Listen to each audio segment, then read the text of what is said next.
सांगली मिरज रस्त्यावर असणाऱ्या जिल्हा क्रीडा संकुलात मोठ्या संख्येने पोलीस भरती, आर्मी भरती तसेच विविध मॅरेथॉन स्पर्धेत भाग घेणारे खेळाडू पहाटेपासून सराव करण्यासाठी दररोज येत असतात।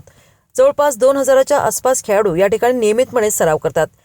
या सर्व खेळाडूंकडून जिल्हा क्रीडा संकुलातील कर्मचारी महिन्याला 100 रुपये फी आकारतात आणि साध्या कागदावर सही करून हा पास महिनाभर ठेवण्यासाठी देतात। मात्र या मैदानात मोठ्या संख्येने खेळाडू दररोज सराव करत असताना प्रशासनाकडून कोणती सुविधा या ठिकाणी उपलब्ध करून देण्यात आली नाही। या ठिकाणी असणाऱ्या शौचालय आणि स्वच्छतागृहाची मोठी दुरावस्था झाली आहे। या स्वच्छतागृह आणि शौचालयात पाणी नसल्यामुळे मोठी दुर्गंधी पसरली आहे। या ठिकाणी महिला आणि मुली मोठ्या संख्येने सरावासाठी येतात। त्यांना कपडे बदलण्यासाठी असणाऱ्या रूमची दुरावस्था झाली आहे। महिला स्वच्छतागृहात पाणी नाही तर परिसरात दारूच्या बाटल्या, कचरा मोठ्या प्रमाणावर जमा झाला आहे।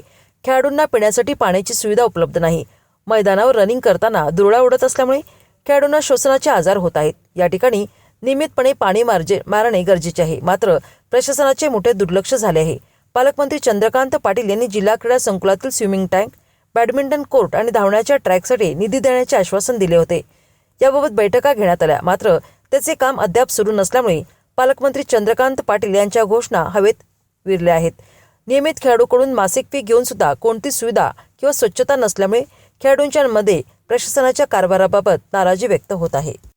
सोनाली पाटील, आता गेले 3 महिने झाले मी ह्या ग्राउंडवर येते आणि कोणतीही सुविधा नाही। वॉशरूममध्ये गेले तर वॉशरूमची अवस्था इतकी घाण आहे की पाय पण ठेवू शकत नाही। लाईटचा प्रॉब्लेम आहे, तिथं ग्राउंडवर पाणी बिणी काय मारत नाहीत। आतमध्ये कचरा आहे, पाठीमागं दारूच्या बाटल्या आहेत। बरंच म्हणजे कोणती सुविधा नाही ना। आमच्याकडनं प्रत्येकी 100 रुपये घेतले जातात, तर इथं 1000 ते 2000 मुलं येतात रोज। तर एवढे पैसे घेऊन यांनी सुविधा जर दिल्या पाहिजेत आमच्याकडून, आणि ते पैसे का घेतात त्याचं आम्हाला कळायला पाहिजे की का पैसे घेतात आमच्याकडून।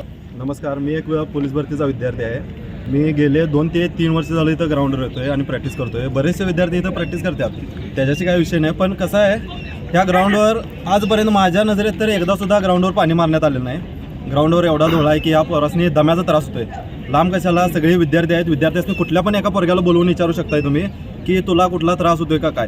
धुळीने एवढा त्रास होतोय की अक्षरशः तोंड धुवायला गेले की तोंडावरचा मातीचा धूळ, कचरा एवढा निघतोय की काय सांगता येत नाही। आणि ह्याच्यामुळं आम्हाला एवढा त्रास व्हायला आहे की इथं पळायचं मुश्किल व्हायला आहे आम्हाला। एवढी विद्यार्थी आहेत तिथं, बघू शकताय तुम्ही। त्या विद्यार्थ्यांनी एवढा त्रास होतोय, तर काळजी घेण्यासारखी कुठलीच गोष्ट करत नाही। जिल्हाधिकारी असून एवढं ग्राउंडची देखभाल करायला पाहिजे त्यांनी। एक काडी मात्र स्वच्छता नाही। इथं जवळच आपल्या इथं बाथरूम आहे, त्या बाथरूममध्ये गेला चेक करू शकताय, पोरांच्या वॉशरूममध्ये पाणी येत नाही। कधी बघील तेव्हा घाण असत्या। 12 महिने 24 तास ही सुविधा नाही। स्पर्धा असल्या तर गेट बंद असते। परत पोरासनी सुविधा तर द्यायला पाहिजेत। आम्ही 100 रुपये द्यायला कुणाला नाकारलेलं नाही। 100 रुपये प्रत्येक विद्यार्थी देऊ शकतोय, देण्याची काही हरकत नाही। पण यांनी त्याची त्या हिशोबानं सुविधा दिली पाहिजेत, एवढंच आमचे विनंती आहे।